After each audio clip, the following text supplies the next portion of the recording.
Hey guys, welcome back to my channel. Hope कि आप सब लोग बहुत अच्छे होंगे। तो आज मैं शेयर करने जा रही हूँ बहुत ही ज़्यादा टेस्टी और बहुत ही ज़्यादा इजी एक ब्रेकफास्ट की रेसिपी, जो कि बस 2 ही मेन इंग्रेडिएंट से बन कर के रेडी हो जाती है।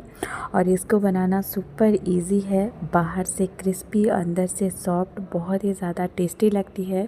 ये है महाराष्ट्र की एक फेमस फर्स्ट की रेसिपी, जिसका नाम है कोथंबरी वड़ी। तो जो कि बहुत ही ज़्यादा इजी है बनाना। तो चलिए रेसिपी को जल्दी से स्टार्ट करते हैं। आज का रेसिपी अगर आप सबको अच्छा लगे तो प्लीज़ वीडियो को लाइक, शेयर एंड सब्सक्राइब करना बिल्कुल ना भूलिए। तो चलिए स्टार्ट करते हैं।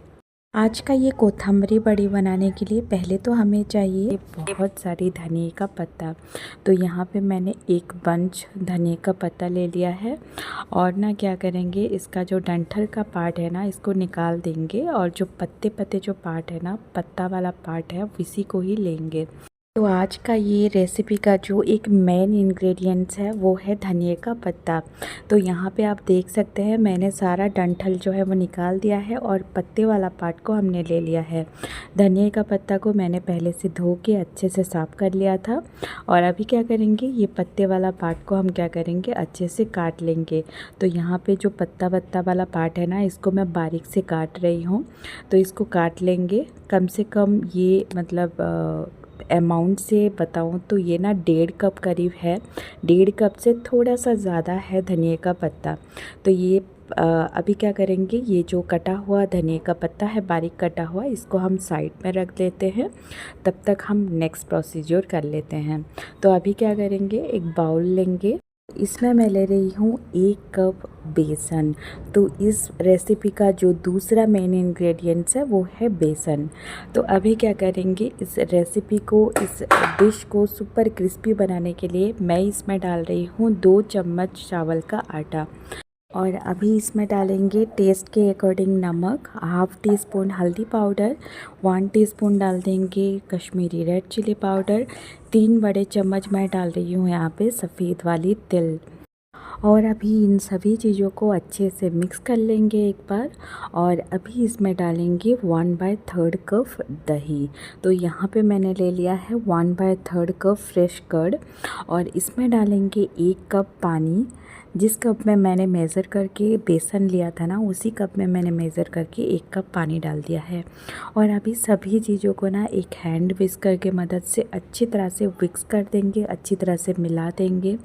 और याद रहे, इसमें कोई भी लम्स ना रहे। जब ये एक बार अच्छी तरह से मिक्स हो जाए तब हम इसमें डालेंगे और 1 कप पानी। तो टोटल मैंने 2 कप पानी यूज़ किया है। 1 कप बेसन के लिए हमें 2 कप पानी, मतलब डबल पानी यूज़ करना चाहिए। और अभी ये अच्छे से हम लोग मिक्स करके इस बैटर को हम लोग रख देंगे साइड में। अभी क्या करना है, एक छोटा सा मिक्सिंग जार लेना है और इसमें मैं डाल रही हूँ 1 इंच का अदरक का टुकड़ा। हम लोग यहाँ पे ले लेंगे 3 से 4 बड़े साइज़ का लहसुन की कलियाँ। और 1 छोटा चम्मच ले लेंगे जीरा। और इन तीनों चीज़ों को ना दरदरा हम लोग कूट लेंगे या पीस लेंगे।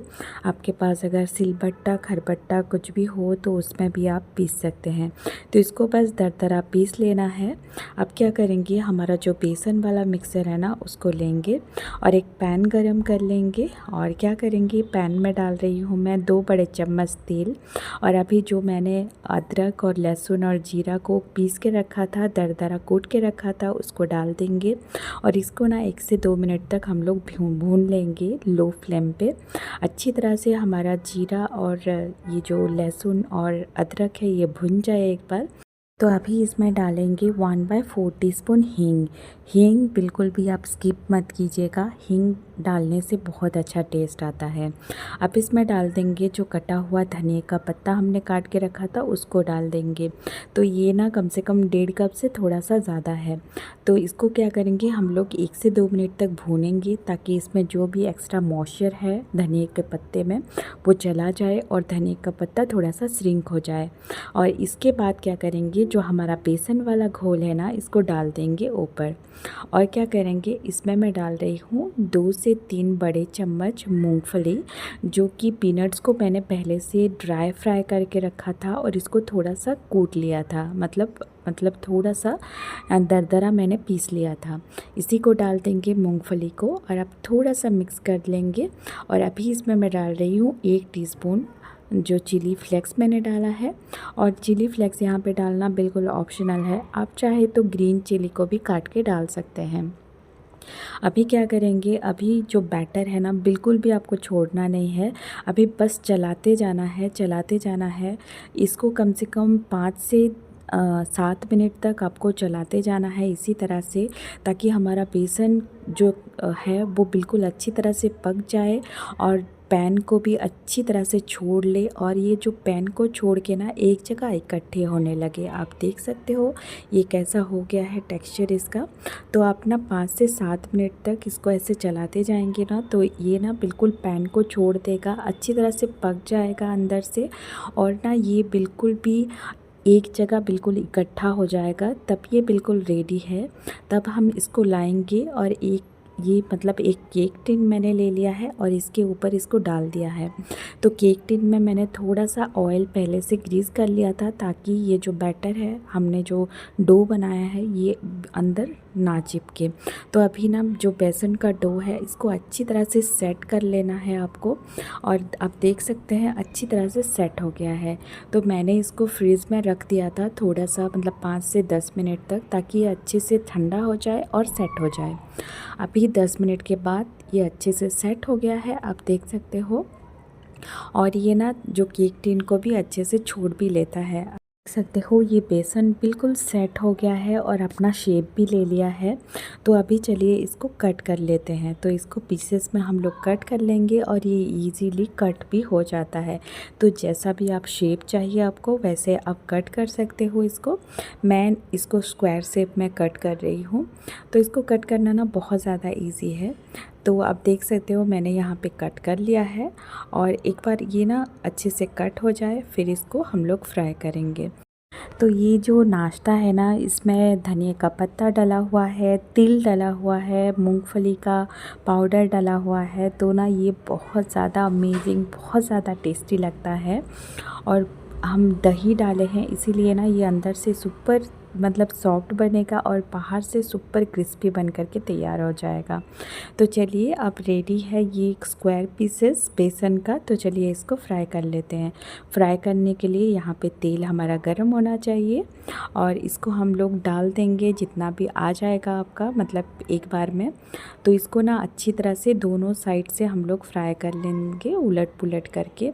तो एक साइड जब थोड़ा सा फ्राई हो जाए तभी जाके आप इसको पलटिएगा और दूसरे साइड से भी, चारों साइड से भी इसको फ्राई कर लेंगे अच्छे से, ताकि एक बार इसका कलर आप देख सकते हैं अच्छे से चेंज हो जाए, ये क्रिस्पी होने लगे, आपको दिखने लगे कि अब ये क्रिस्पी हो गया है, गोल्डन कलर का चेंज हो गया है। तो इसको निकाल देंगे और प्लेट पे सर्व कर लेंगे। मैंने इसी तरह से सारा जो कोथंबरी बड़ी है उनको फ्राई कर लिए हैं। तो आप देख सकते हैं बहुत ज़्यादा सुपर क्रिस्पी बन कर के तैयार हुआ है। बाहर से इसका कलर आपको देख के पता चल रहा होगा। और ये नाश्ता बनाना आपने देखा कितना ज़्यादा इजी है, इसमें बहुत कुछ चीज़ें डलती नहीं है और बच्चों को आई एम श्योर बहुत बहुत ही ज़्यादा पसंद आएगा। और ना ये नाश्ता आप बहुत कम टाइम में, मिनटों में आप बना सकते हैं। तो ट्राई कीजिएगा आज का ये कोथंबरी वड़ी की रेसिपी। और आज का रेसिपी कैसा लगा मेरे साथ ज़रूर शेयर कीजिएगा। आप देख सकते हैं इसका टेक्सचर अंदर से सॉफ्ट, बाहर से क्रिस्पी। तो ज़रूर ट्राई कीजिए और अच्छा लगे तो प्लीज़ वीडियो को लाइक, शेयर एंड सब्सक्राइब करना बिल्कुल भी ना भूलिए। ऐसे वीडियो मैं लेके आती रहूँगी आपके पास। मिलती हूँ नेक्स्ट वीडियो में, तब तक के लिए बाय बाय।